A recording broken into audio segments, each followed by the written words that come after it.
Good morning, dear students. Welcome to this online lecture.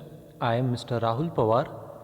In today's lecture, we are going to see another example on the topic investment accounts. This is example number 6. So let's start with this particular example. Read the example carefully.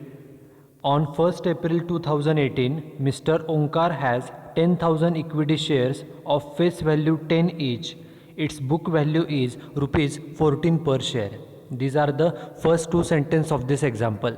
Now, in this particular sentence, it is mentioned that on 1st of April 2018, 1 April 2018 means at the beginning of the year, Mr. Onkar has 10,000 equity shares. वर्षाच्या सुरुवातीला ओंकार नावाच्या व्यक्तीकडे 10,000 shares आहेत. This is the quantity of shares. Its face value is rupees 10 each. एक share 10 रुपयाचा आहे and its book value is rupees 14 per share. म्हणजे तो शेअर खरेदी करताना 14 रुपयेप्रमाणे खरेदी केलेला आहे. ओके, वर्षाच्या सुरुवातीला आपल्याकडे जे काही शेअर्स आहेत हा वर्षाच्या सुरुवातीचा ओपनिंग बॅलन्स असतो आणि ओपनिंग बॅलन्स आपण ब्रॉट डाऊन करतो. We know that when we make investment in shares, it is our asset and the balance of asset is always debit. So on the debit side, investment account च्या डेबिटला तारीख 1/4/2018 to balance brought down. व्यक्ती कोण आहे? व्यक्तीचं नाव आहे mister Omkar. आपल्याला investment account तयार करावं लागतं. So in the books of mister Omkar investment account and what is the name of scrip? Name of scrip is equity shares. या व्यक्तीकडे कोणती इन्व्हेस्टमेंट आहे तर इक्विटी शेअर्स, म्हणून ब्रॅकेटमध्ये लिहिलं इक्विटी शेअर्स. हे इन्व्हेस्टमेंट अकाउंट आहे. या व्यक्तीकडे वर्षाच्या सुरुवातीला 10,000 शेअर्स आहेत आणि एक शेअर 10 रुपये त्याची फेस व्हॅल्यू आहे आणि बुक व्हॅल्यू बुक्समध्ये त्याची किंमत किती आहे? 14 रुपये. मग वर्षाच्या सुरुवातीचा हा ओपनिंग बॅलन्स आहे. ओपनिंग बॅलन्स असेटचा ओपनिंग बॅलन्स हा डेबिट असतो, तेव्हा तो डेबिटला करायचा brought down. So on the debit side investment अकाउंटच्या डेबिटला टू बॅलन्स ब्रॉट डाऊन. किती? एक तर आपलं कॉलम असतो नंबर ऑफ शेअर्स. आपली शेअरची संख्या आहे 10,000. एक शेअरची फेस व्हॅल्यू किती आहे? शेअरची फेस व्हॅल्यू आहे 10 रुपये, परंतु त्याची बुक व्हॅल्यू आहे 14 रुपये. आपल्याला ज्या वेळेला अमाऊंट मेन्शन करायची असते, amount should be of book value. आपण जी परचेस प्राईस आहे, आपण एक शेअर 14 रुपयाला खरेदी केलेला आहे. मग 10,000 शेअरचे 14 प्रमाणे किती रुपये झाले? 1,40,000. 1,40,000 रुपये झाले. Okay, so the first entry is to record the opening balance. Opening balance of asset is recorded on the debit side as a to balance brought down. Here number of shares are 10,000 and its amount is 1,40,000 and this amount is calculated by multiplying number of shares by the book value. आपल्याकडे shares आहेत 10,000 आणि त्याची book value एका शेअरची 14 रुपये आहे. म्हणजे एकूण सर्व शेअरची बुक व्हॅल्यू किती झाली तर 1,40,000 रुपये. ही झाली फर्स्ट एंट्री. पुढे काय सांगितलं बघा, further information. First point, on 14th of July 2018, 14 जुलै 2018ला he purchased another 2,000 shares at the rate rupees 18 per share. ही जी काय तारीख आहे 14 जुलै, on this particular day mister Omkar purchased another 2,000 shares at the rate rupees 18 per share. 18 रुपयेप्रमाणे 2,000 shares खरेदी केले. Shares is our investment. So investment is purchased. So journal entry will be investment account debit. Asset, investment is our asset. Whenever we purchase any asset, then we record the entry as asset account debit to cash or bank account. आपण asset खरेदी केली, investment खरेदी केली, equity shares खरेदी केले म्हणजेच investment खरेदी केली. So investment account debit to cash और बँक अकाउंट. तारीख किती आहे बघा, 14 जुलै. ओके, 14 जुलै 2018. आणि किती प्रमाणे शेअर्स खरेदी केले? 18 रुपयेप्रमाणे. शेअर्स किती आहेत? 2,000. म्हणून नंबर ऑफ शेअर्स 2,000 आणि 2,000 शेअर्सला 18 प्रमाणे गुणाकार केला. अमाऊंट किती झाली? 36,000 रुपये. In amount column we should record the purchase price of the investment. So the second journal entry is to record the investment purchased. Investment purchased journal entry is investment account debit to cash और bank account. आता जर आपण carefully पाहिलं, वर्षाच्या सुरुवातीला 10,000 shares होते. 2,000 shares खरेदी केले म्हणजे एकूण शेअर्स किती झाले? 12,000. त्यासाठी वर्किंग नोट बघा. Working note number 1, calculation of number of shares and it's amount. Okay. Column काय आहेत? Particulars column, number of shares आणि अमाऊंट. बघा सुरुवातीला ओपनिंग बॅलन्स, वर्षाच्या सुरुवातीला 10,000 शेअर्स होते आणि त्याची अमाऊंट होती 1,40,000. प्लस आपण आत्ता खरेदी किती केले? 2,000 शेअर्स 36,000 रुपयाला, म्हणून परचेस केले म्हणजे शेअर्स वाढतील म्हणून प्लस परचेस्ड 2,000 शेअर्स 36,000ला, म्हणजे आपले एकूण शेअर्स झाले 12,000 आणि त्याची एकूण अमाऊंट किती झाली? 1,76,000.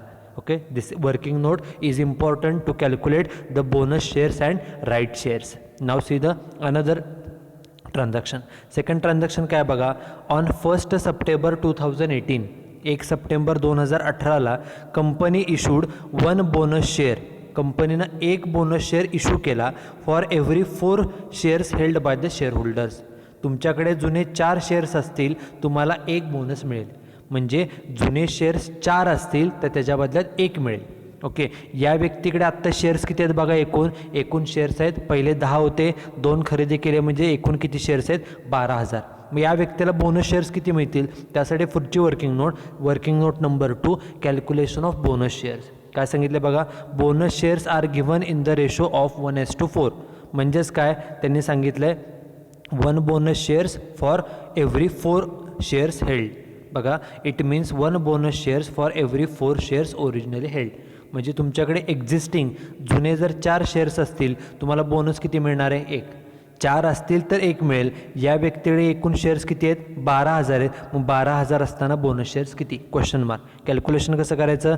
12,000 भागिले 4 आणि गुणिले 1. 12,000 भागिले 4 गुणिले 1 म्हणजे बोनस शेअर्स किती मिळणार आहेत? तर 3,000 शेअर्स मिळणार आहेत. Mr. Onkar will get 3,000 bonus shares, and most important feature of bonus shares is that they are given to existing shareholders at a free of cost.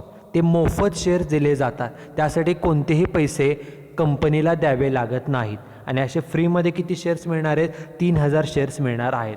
मग आता बघा, जुने शेअर्स होते 12,000, बोनस शेअर्स फ्रीमध्ये मिळाले 3,000, म्हणजे शेअर्स वाढतील म्हणून ते प्लस केलं, त्याचे अमाऊंट डॅश, कारण ते फ्रीमध्ये मिळाले तेव्हा पैसे काय गेले नाहीत. मग 12,000 शेअर्स होते, 3,000 फ्रीमध्ये मिळाले म्हणजे एकूण शेअर्स झाले 15,000. अमाऊंट त्याची किती झाली? एकूण 1,76,000. ओके. हे वर्किंग नोटमध्ये आपण एंट्री केली. आता इन्व्हेस्टमेंट अकाउंटला आपल्याला बोनस म्हणून किती शेअर्स मिळाले? 3,000. आता शेअर्स मिळाले म्हणजे इन्व्हेस्टमेंट आली. जर्नल एंट्री मगाशी काय केलेली? Investment account debit to cash किंवा टू बँक. आता बोनस शेअर्स मिळालेत म्हणून इन्व्हेस्टमेंटच्या डेबिटला to bonus shares account. Okay. तारीख बघा 1 सप्टेंबर 2018. वर्किंग नोट नंबर 2 जी आपण आत्ताच पाहिलेली आहे. त्याप्रमाणे शेअर्स किती आले?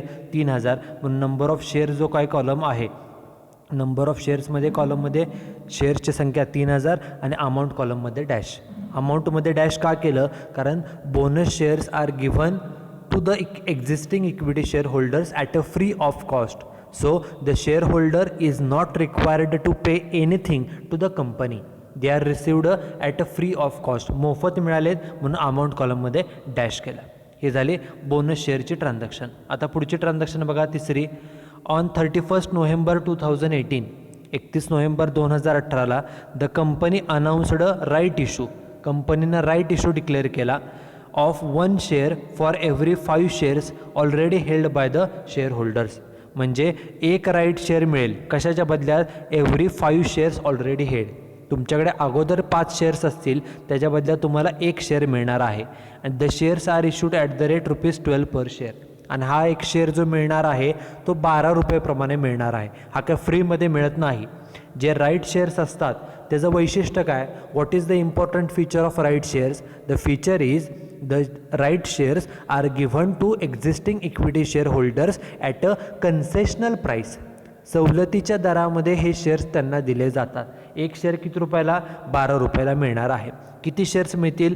1 शेअर मिळेल प्रत्येकी 5 शेअरच्या बदल्यामध्ये. मग बाबा पुढे काय सांगितले? The share holders can transfer their right in full or in part. हा जो काही त्यांना अधिकार मिळालेला आहे शेअर्स खरेदी करण्याचा, तो जो अधिकार आहे तो ते स्वतःसाठी घेऊ शकतात ते शेअर्स, किंवा तो अधिकार दुसऱ्या कुणाला विकून त्याचे पैसेसुद्धा मिळवू शकतात. मग आता पहिल्यांदा आपण कॅल्क्युलेट करूया की या व्यक्तीला किती शेअर्स मिळतील. किती राईट शेअर्स मिळणार आहे? 1 right share for every 5 shares held. बघा, या व्यक्तीकडे बोनस शेअर्स मिळाल्यानंतर एकूण शेअर्स किती आहेत? 15,000 शेअर्स आहेत. आणि आपला रेशो काय सांगतो? तिसरी वर्किंग नोट बघा, calculation of right shares. Right shares are given in the ratio of 1:5. 1:5 कसं मेन्शन केलं? एक्झाम्पलमध्ये सांगितलं आहे की एक राईट शेअर मिळेल कशाच्या बदल्यात? 5 शेअरच्या बदल्यात. म्हणजे एक मिळण्यासाठी तुमच्याकडे जुने 5 पाहिजेत, म्हणून रेशो आला 1:5. 1:5चा अर्थ काय होतो? It means 1 share for every 5 shares originally held. तुमच्याकडे अगोदर 5 असतील त्याच्या बदल्यात 1 मिळेल. मग एकूण राईट शेअर्स किती मिळतील बघा. तुमच्याकडे एक्झिस्टिंग जुने जर 5 शेअर्स असतील तर राईट शेअर म्हणून तुम्हाला 1 मिळेल. 5 असतील तर 1 मिळेल. या व्यक्तीकडे किती शेअर्स आहेत बघा? एकूण शेअर्स आहेत 15,000. मग 15,000 शेअर्सच्या बदल्यामध्ये किती त्याला राईट शेअर्स मिळतील? 15,000साठी किती? Question mark. कॅल्क्युलेशन कसं करायचं? 15,000 भागिले 5 गुणिले 1. 15,000 भागिले 5 गुणिले 1 म्हणजे किती शेअर्स मिळणार आहे? तिथे सुद्धा 3,000 राईट शेअर्स हे मिळणार आहेत. म्हणजे हा जो कोण व्यक्ती आहे mister Omkar, he has a right to purchase this 3,000 shares at a concessional price of ₹12 per share. हे 3,000 शेअर्स मिळवण्याचा त्याला अधिकार आहे. सवलतीच्या दरामध्ये ₹12 हे शेअर्स मिळतील. आता त्यापैकी त्याने शेअर्स किती घेतले बघा. एक्झाम्पलमध्ये काय सांगितलं वाचूया. एक्झाम्पलमध्ये सांगितलं आहे mister Omkar sold 50% of his right. त्याला जे काय अधिकार मिळालेला आहे, किती अधिकार मिळाला आहे त्याला? 3,000 शेअर्स. बघा 3,000 शेअर्स घेण्याचा अधिकार. त्या 3,000पैकी 50%. मग 3,000च्या 50% म्हणजे किती? 1,500. काय केलं त्यानं बघा? 50% राईट त्यानं सेल केला, सोल्ड केला म्हणजे विकला. Okay, for a consideration of ₹3 per share. ₹3 पर शेअरप्रमाणे त्यानं 50%चा अधिकार विकला. म्हणजेच काय? जे त्याला 3,000 शेअर्स मिळणार आहेत त्यापैकी 3,000च्या 50%, 3,000च्या 50% म्हणजे 1,500 शेअर्सचा अधिकार त्यानं विकला. मग त्याला पैसे किती मिळाले असतील बघा. पुढची working note, working note number 4, distribution of right shares. आत्ताच आपण कॅल्क्युलेट केले, एकूण राईट शेअर्स किती आले? 3,000 आलेले आहेत.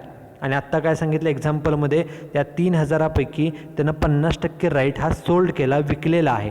मग एकूण शेअर्सपैकी 50% राईट त्यानं विकला. मग 3,000च्या 50% म्हणजे किती शेअर्स? 1,500. बरोबर. 1,500 शेअर्सचा अधिकार त्यानं विकला. 50% एकूण शेअर्सच्या 50% म्हणजे 1,500. किती रुपयाप्रमाणे विकला आहे बघा? ₹3 पर शेअर. एका शेअर मागे त्याला ₹3 मिळणार आहेत. मग 1,500 शेअर्स मागं ₹3 1500 गुणिले 3 अमाऊंट एकूण किती येणार आहे? एकूण अमाऊंट येणार आहे 4,500. बरोबर.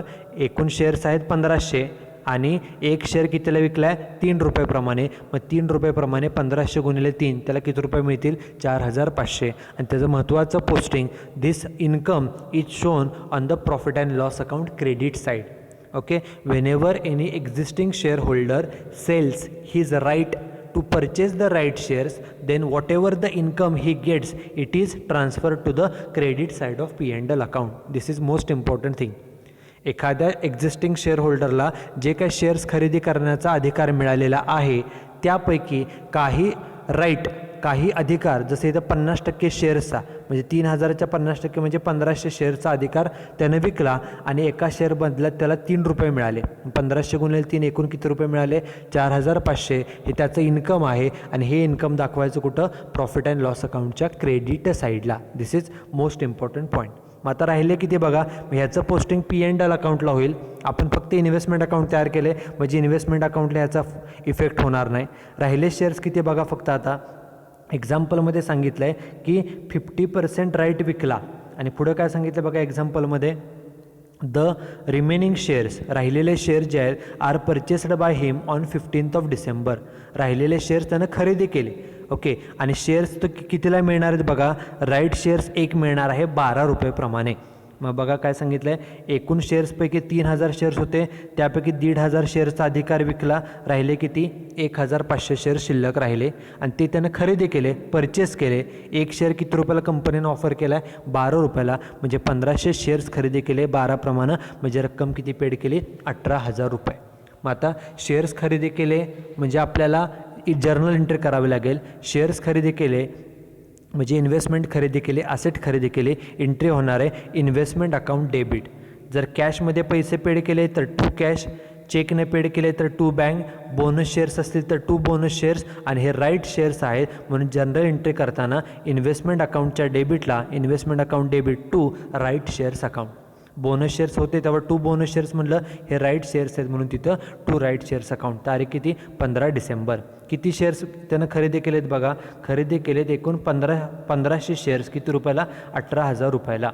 बघा मग 1500 शेअर्स खरेदी केले म्हणून नंबर ऑफ शेअर्समध्ये 1500 आणि अमाऊंट किती? 18,000 रुपये. आता वर्किंग नोटमध्ये पण कॅल्क्युलेशन करूया. एकूण शेअर्स खरेदी केले, राईट शेअर्स आहेत म्हणजे आपले शेअर्स वाढतील. किती शेअर्स? 1500, अमाऊंट किती? 18,000. आता टोटल करूया. 15,000 शेअर्स होते, 1500 नवीन खरेदी केले, एकूण शेअर झाले 16,500 आणि एकूण अमाऊंट किती झाली? 1,94,000. This total amount and total number of shares are important to know the closing balance of this investment. आपण जेव्हा वर्षाच्या शेवटी क्लोजिंग बॅलन्स फाइंड आउट करणार आहे तेव्हा ती अमाऊंट एवढीच आली पाहिजे. शेअरची संख्या 16,500 आणि अमाऊंट किती? 1,94,000. बघा एक्झाम्पल पूर्ण झालेलं आहे. आपल्याला फक्त इन्व्हेस्टमेंट अकाउंट तयार करायला सांगितलं. डेबिटचे सर्व पोस्टिंग झालं, क्रेडिटला एकही ट्रान्झॅक्शन नाही आहे. त्यामुळे आता डेबिट साईड पहिल्यांदा क्लोज करूया. बघा डेबिटच्या शेअर्सची कॉलमची बेरीज 10,000, 12,000, 15,000, 16,500. बघा टोटल आलेले 16,500. अमाऊंट 1,40,000, हे 36 ॲड केले 1,76 आणि हे 18,000 ॲड केले, अमाऊंट झाली 1,94,000. म्हणजे शेअर्स आहेत 16,500 ते क्रेडिटला घेतले, अमाऊंट 1,94 ते सुद्धा क्रेडिट साईडला घेतली. क्रेडिटला एकसुद्धा एंट्री नाही आहे, त्यामुळे जो काय फरक आहे सर्व जे अमाऊंट आहे तो फरक आला. आणि तो जो फरक आहे 1 मिनिट, जे काय अमाऊंटचा फरक आहे, किती फरक येणार आहे? 16,500 आणि अमाऊंट 1,94,000. हा वर्षाच्या शेवटीचा. वर्ष चालू झाले 1/4/2018 म्हणजे संपेल कधी? 31/3/2019. वर्षाच्या शेवटी म्हणजे क्लोजिंग बॅलन्स, त्याला आपण म्हणतो बाय बॅलन्स कॅरीड डाऊन. बघा इथं म्हटलं working note number 1. Working note number 1 म्हणजे ही. त्याप्रमाणे क्लोजिंग बॅलन्स किती? Share 16,500, amount 1,94,000. ती चालेल का? बघा 16,500 आणि 1,94,000. Okay, so this is how we prepare the investment account. In this example also we studied what is the accounting treatment for recording the opening balance of investment. Then after that we have seen what is the accounting treatment for investment purchased. After that, third point which we have studied is the recording of bonus shares, how to calculate the bonus shares, how to record it in the books of accounts. After that we studied the accounting treatment of right shares, how to calculate the right shares, how to record its effect in the books of account. And after that at the end we studied how to calculate the closing balance of the investment. Okay, so this is how we prepare the investment accounts. Okay, this is example number 6. You should write down this example and solution in your notebook. Okay, thank you very much.